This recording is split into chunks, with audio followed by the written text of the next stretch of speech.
kita akan bahas strategi keyword untuk menerapkan kata kunci di dalam website. Mungkin ada kebingungan setelah proses keyword, kira-kira analisisnya persaingan keyword apa yang akan digunakan. Mungkin setelah keyword didapat tapi bingung penempatannya. Episode kali ini kita akan mengupas tuntas menempatkan keyword-keyword tadi ke dalam artikel. Mungkin pertanyaan, keyword-keyword akan diletakkan berapa kali dalam konten? Apakah sekali, 2 kali, 3 kali, 5 kali? Atau cukup sekali saja? Mungkin selama ini Anda sudah buang-buang waktu untuk riset, persis seperti yang saya alami. Untuk riset kadang membuang cukup waktu yang lama, namun setelah riset cukup, akhirnya bingung keyword-keyword tadi mau diletakkan di mana. Kita sudah buang-buang percuma, berjam-jam riset, berhari-hari, pilih-pilih keyword, namun meletakkan keyword. Panduan kali ini akan saya bahas untuk mempermudah Anda semua. Yang pertama, bagaimana cara melakukan analisa tingkat kesulitannya. Mungkin sudah banyak dibahas tentang analisa kesulitan, cuman tidak beberapa detail. Analisa keyword sendiri ini sudah banyak dibahas oleh beberapa master SEO. Ada beberapa cara. Yang paling sering digunakan adalah cara manual dengan plugin Mosebar atau SEO Quark, bahkan atau dengan software yang otomatis seperti Theme Explorer atau Keyword Revealer, SEMrush, dan lain-lain. Coba saya bahas mulai dari analisa manual tahap 1, yaitu memfilter keyword-keyword yang cukup tinggi volumenya. Yang kita pilih dari podcast kali ini, keyword yang rendah kita buang, kita fokuskan pada volume pencarian yang tinggi saja. Fungsinya buat apa? Volume yang tinggi ini untuk memudahkan langkah atau paling tidak kita bisa semangat. Keyword apa yang harus dikerjakan? Bagaimana cara memilah keyword-keyword yang volumenya cukup tinggi? Setelah Anda mengumpulkan beberapa keyword sesuai dengan volume metriknya per bulan, coba buka file CSV-nya dari Microsoft Excel atau Google Sheet. Nanti kita perhatikan keyword di sebelah kiri dan competition-nya serta average monthly-nya, pencarian tiap bulannya. Kita urutkan mulai yang paling tinggi ke yang terendah. Nanti dari pencarian yang tertinggi tadi akan ketemu mulai dari angka puluhan ribu sampai paling bawah dengan angka puluhan. Nah, kita coba buang angka puluhan sampai di bawah 1000. Nanti akan saya contohkan. Untuk kasus seperti ini, volumenya saya hanya memberikan contoh 1000 pencarian saja. Untuk Anda yang merasa keberatan dengan pencarian 1000, bisa dicoba dengan mulai dari di bawah 1000 atau sesuai kemampuan. Kalau misalkan Anda bisa di atas 1000, silakan. Kemudian kita ke arah analisa manual tahap 2, yaitu menganalisa tingkat kesulitannya. Kalau yang analisa pertama kita hanya memfilter mulai dari yang tertinggi sampai yang terendah. Nah, yang kedua ini kita akan mendapatkan nilai kesulitannya dari keyword-keyword yang kita sisihkan tadi, yang seperti studi kasus saya di atas 1000. Nanti kita akan ambil paling yang tertinggi pencarian tiap bulannya, namun yang paling rendah tingkat kesulitannya. Memang tidak semudah yang kita bayangkan, tapi kita akan coba untuk berusaha ke sana. Caranya gimana? Dari keyword-keyword analisa yang tersisa dari cara 1 tadi, gunakan Google Keyword Planner. Kemudian sekarang kita akan analisa keyword yang tersisa. Caranya, lakukan pencarian di Google Search dengan keyword yang tersisa. Misalkan sebagai contoh, tempat wisata di Jakarta. Sebelumnya plugin sudah terinstall seperti Mosebar dan SEO Quark. Nanti kemudian diklik Google Keyword Difficulty-nya, akan muncul berapa persen persaingan atau kompetisinya dari keyword tersebut. Nah, itu ada 2 langkah untuk proses analisa manual. Yang pertama, pemfilteran keyword-keyword yang kita incar, yang kemudian menganalisa tingkat kesulitannya. Kalau dengan cara otomatis bisa menggunakan Theme Explorer atau Keyword Revealer akan jauh lebih mudah. Kita coba dengan cara analisa otomatis, yaitu menggunakan software Theme Explorer. Yang pertama, buka Keyword Analyzer di bagian atas, kemudian klik Start Keyword Analyzer Project, paste keyword dari file Excel yang Anda simpan tadi,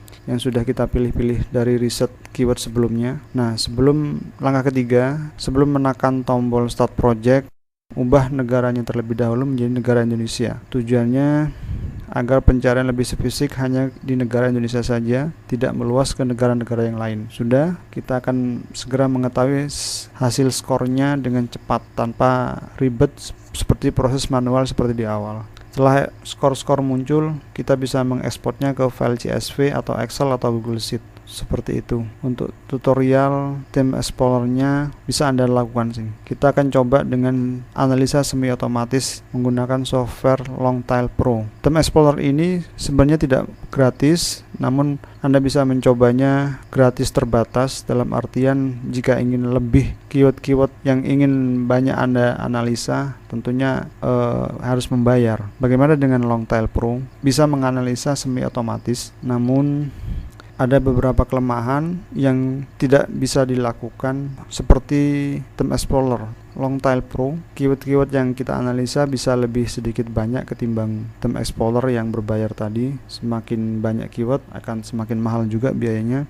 Jalan tengahnya adalah Longtail Pro. Kita bisa memfilter, mengurutkan, dan mendapatkan tingkat kesulitannya berapapun keyword yang kita masukkan. Karena berbayarnya hanya tidak berdasarkan jumlah keyword, tapi berdasarkan masa pemakaian. Seperti itu. Untuk tutorialnya, untuk pastinya Anda bisa mencoba sendiri versi gratisnya atau trial. Meskipun Longtail Pro ini lebih lambat daripada Theme Explorer, tapi Anda bisa menganalisa sebanyak-banyaknya keyword yang Anda butuhkan, yang Anda targetkan. Prosesnya juga kurang lebih hampir sama dengan proses manual, cuman lebih mudah ketimbang cara manual yang seperti di awal. Proses kedua, setelah kita menentukan dan menemukan keyword dengan pencarian tertinggi dan kita mengetahui skor kompetisinya, kita bisa menentukan keyword-keyword prioritas tadi. Bagaimana cara menentukan prioritas keyword? Caranya tentu lebih mudah daripada kita sekedar riset seperti di awal. Saran saya, ada beberapa pertimbangan yang harus Anda hindari untuk mana yang harus Anda ambil, mana yang harus dipilih keyword-keyword yang kita incar. Di antaranya satu, hindari keyword dengan volume pencarian yang rendah tapi persaingannya tinggi. Nah, ini dia masalahnya. Sudah pencarian tiap bulan rendah tapi persaingan tinggi, ini sangat-sangat tidak disarankan. Yang kedua, prioritaskan keyword dengan volume tinggi dan persaingan rendah, difficulty-nya rendah. Ketiga, prioritaskan keyword dengan volume menengah dan difficulty-nya sangat rendah. Yang keempat, saran saya ambil keyword dengan volume rendah, persaingan rendah, tapi sangat relevan dengan target pasar Anda. Untuk yang kelima, prioritaskan semua keyword yang sangat relevan terlepas dari difficulty-nya apa. Keenam, hapus keyword yang tidak masuk akal. Dalam artian yang tidak masuk akal, yang tidak ada sangkut pautnya dengan materi artikel yang ingin Anda buat untuk blog. Oh iya, saran saya untuk yang terakhir, sebelum kita menginjak ke penerapan keyword apa saja yang harus diambil, keyword-keyword yang pencarian tinggi tadi, kalau bisa Anda pisahkan, dibuat folder tersendiri, jangan dibuang. Mungkin suatu saat akan dibutuhkan. Kemudian Anda riset kembali keyword-keyword tadi untuk cari keturunan keywordnya. Kedua, ada baiknya Anda lakukan analisa manual lagi berdasarkan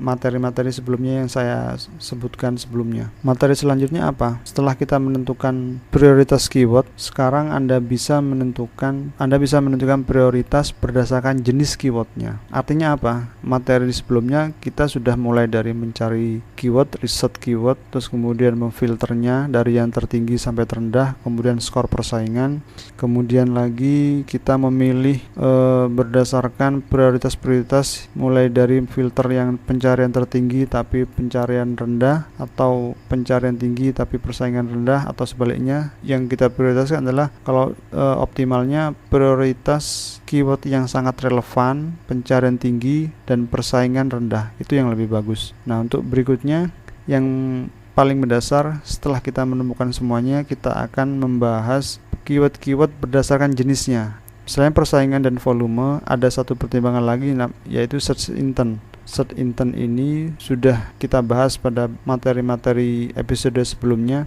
bahwa keyword itu berdasarkan 4 intentnya: informasional, navigasional, komersial, investigation, dan transaksional. Karena keyword navigasi otomatis kita buang, kita tidak gunakan karena memang tidak masuk dalam kategori yang kita butuhkan. Karena beberapa user itu mencari navigasi itu khusus untuk yang mereka ingin masuk ke dalam situs yang mereka cari. Jadi kita abaikan saja untuk navigasional. Nah, jenis mana yang kita utamakan? Ini bisa kita lihat dari dua sisi, kualitas dan kuantitas.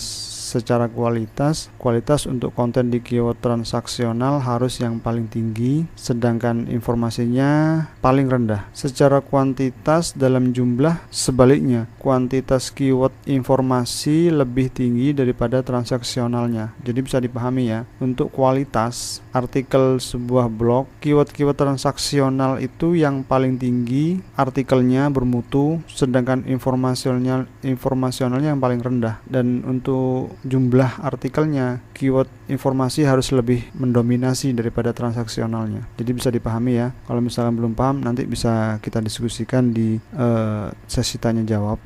Jadi upayakan teman-teman halaman-halaman website Anda yang mengincar keyword transaksi jumlahnya tidak terlalu banyak, tapi harus sangat berkualitas. Sampai di sini bisa dipahami kan? Jadi saya ulang, upayakan supaya halaman-halaman website atau blog teman-teman semua yang mengincar keyword transaksional jumlahnya tidak terlalu banyak, sedikit saja. Mungkin 1, 2, 3 atau maksimal 5 keyword transaksional. Sudah itu aja. Selebihnya misalkan ada 50 artikel di blog, dari 5 artikel berarti 45 artikel semuanya keywordnya mengandung informasional. Alasannya kenapa? Pengunjung itu tidak suka melihat banyak konten yang menawarkan produk. Sudah paham kan sampai di sini kenapa informasi harus lebih banyak? Jadi pengunjung tidak suka melihat banyak konten yang menawarkan produk. Mungkin ketika Anda melihat blog, melihat website, inginnya mencari informasi, ternyata kanan kiri sangat banyak sekali semacam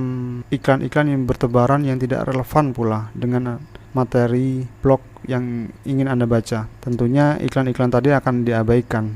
Namun berbeda jika informasi-informasi tadi sangat bermanfaat, minim iklan, tetapi pembaca suka dengan blog dan artikel yang Anda sajikan tadi. Karena tujuan utama orang-orang browsing online itu adalah untuk mencari informasi dan mencari solusi permasalahan tentunya. Maka dari itu saran saya sediakanlah banyak konten yang bermanfaat bagi mereka. Kalaupun mereka akan membeli, saya yakin mereka akan membeli dari Anda jika mereka percaya.